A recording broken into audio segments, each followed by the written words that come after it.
Shalom, saudara-saudara yang dikasihi oleh Tuhan, damai Yesus Kristus beserta dengan kita. Nah, pada kesempatan hari ini kita akan membahas satu tema, yaitu penata layanan uang. Nah, saudara-saudara, tentu kita pernah mendengar satu slogan, uang tidak dapat membeli segalanya, tetapi segala sesuatu yang butuh uang.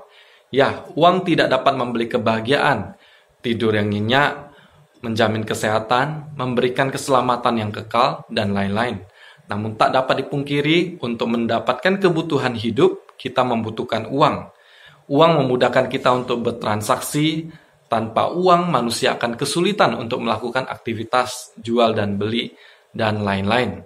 Meskipun uang dapat memudahkan kehidupan kita, tetapi uang dapat menjadi masalah jika kita tidak dapat mengelolanya atau mengatur keuangan dengan baik.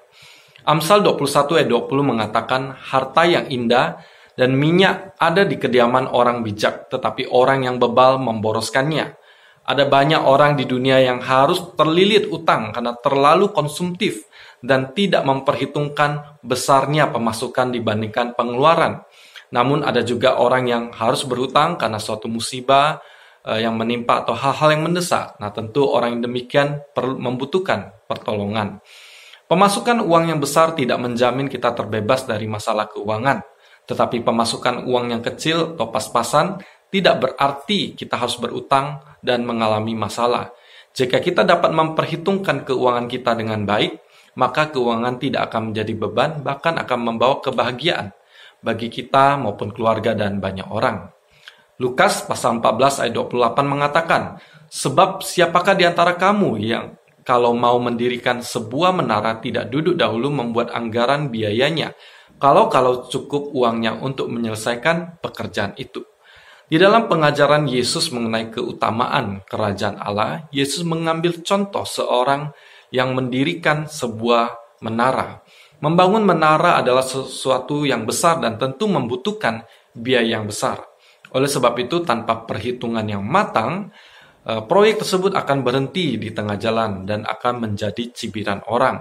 Nah, jika hal ini dikaitkan dengan keuangan kita, bagaimana kita memuliakan Tuhan dengan harta kita, maka kita perlu bijaksana di dalam mengelola dan mengatur keuangan kita. Di masa kini, teknologi memudahkan kita untuk belajar mengatur keuangan. Ada banyak para pakar atau penasihat-penasihat keuangan yang kita temui di media sosial, seperti di YouTube. Dari mereka kita dapat belajar banyak mengatur keuangan dengan baik, tentang bagaimana menghemat kebutuhan, menabung, berinvestasi, dan merencanakan keuangan di masa depan. Hal yang penting di luar dari yang saya sebutkan sebelumnya, ternyata uang dapat dipakai untuk sesuatu yang bersifat kekal. Walaupun uang kelihatannya bersifat duniawi, namun Alkitab memberi prinsip-prinsip yang penting mengenai sikap hati kita terhadap uang, serta bagaimana kita memperlakukan uang untuk memuliakan Tuhan. Seperti yang dikatakan di dalam Amsal pasal 3 ayat 9, muliakanlah Tuhan dengan hartamu dan dengan hasil pertama dari segala penghasilanmu. Nah, meskipun uang sangat dibutuhkan dalam kehidupan kita termasuk dalam pelayanan dan lain sebagainya, uang juga dapat menjadi jerat dosa jika kita tidak hati-hati memperlakukan uang. Ibrani pasal 13 ayat 5 mengatakan, janganlah kamu menjadi hamba uang dan cukupkanlah dirimu dengan apa yang ada padamu.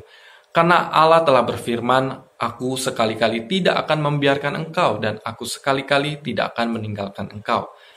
Kemudian 1 Timotius pasal 6 ayat 10, karena akar segala kejahatan ialah cinta uang, sebab oleh memburu uanglah beberapa orang telah menyimpang dari iman dan menyiksa dirinya dengan berbagai duka. Nah, kedua ayat tersebut dengan jelas memperingatkan kita untuk tidak menjadi hamba uang dan cinta uang, di mana kita memperlakukan uang sebagai segala-galanya dalam kehidupan kita, bahkan menggantikan posisi Tuhan dengan uang sebagai sandaran atau pegangan dalam hidup kita. Kemudian, karena cinta uang, ada banyak orang yang mengorbankan iman, menghalalkan segala cara untuk mendapatkannya, menjadi serakah, dan akhirnya menyiksa diri sendiri dan orang lain. Hal yang perlu kita sadari adalah bahwa uang dan harta adalah alat yang bersifat sementara. Tuhanlah yang seharusnya kita cintai lebih dari segalanya dan menjadi sandaran dalam hidup kita.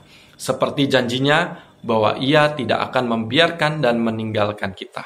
Oleh sebab itu, marilah kita mengatur keuangan kita dengan baik dan bijaksana di dalam penggunaannya, agar dapat bermanfaat bagi diri kita, keluarga, sesama kita, dan pelayanan Tuhan, agar nama Tuhan dimuliakan.